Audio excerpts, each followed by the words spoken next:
ndi vho dokotela Mulalo Mutoti aka Bamba Muphandi vho thetshelesa mafhungo a tsedzuluso kha Ballerina News.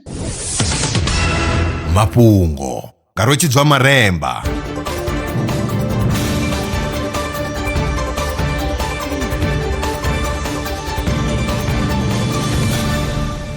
Ndo livhuwa vhukuma zwa zwino ndi tshifhinga tsha mafhungo. Ndingani vhathu vhanzhi vha tshi thoma u vha na mukhavha vha tshi aluwa. Vhorasaintsi vha ri vho wana phindulo.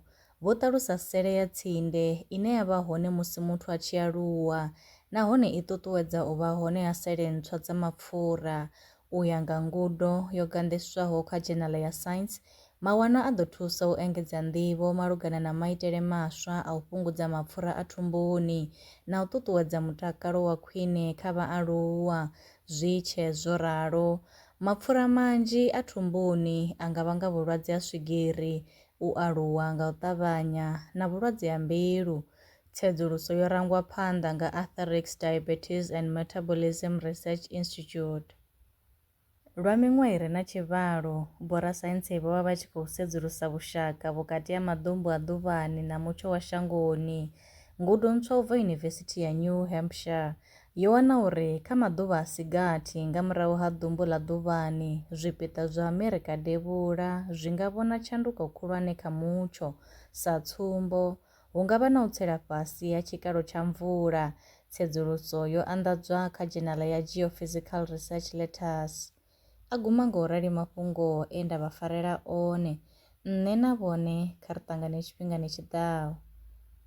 Lwa miṅwaha i fhiraho fusumbe, dzina ḽithihi fhedzi ndi ḽone ḽi bvaho phanḓa khou endedza vhadzulapo vha ḽa Afrika Tshipembe. Mulaudzi Transport Service ndi khamphani yavho ine ya vha endedza u ya na u vhuya mishumoni nyendo dza kule na tsini, hu tshi katela na u welekanya mikano ya mashango a tsini na Afrika Tshipembe. Ri vha endedza vha swika hune vha khou ya vho tsireledzea. Arali vha tshi ṱoḓa u bva nga tshigwada u dzhena na vhuṱambo vhufhio na vhufhio, kha vha ri fhulufhele ngauri ri ḓo vha swikisa nga tshifhinga. Vha nga ri kwama kha nomboro dzi tevhelaho 083 227 0606. Mulaudzi Transport Service, no place is too far to reach.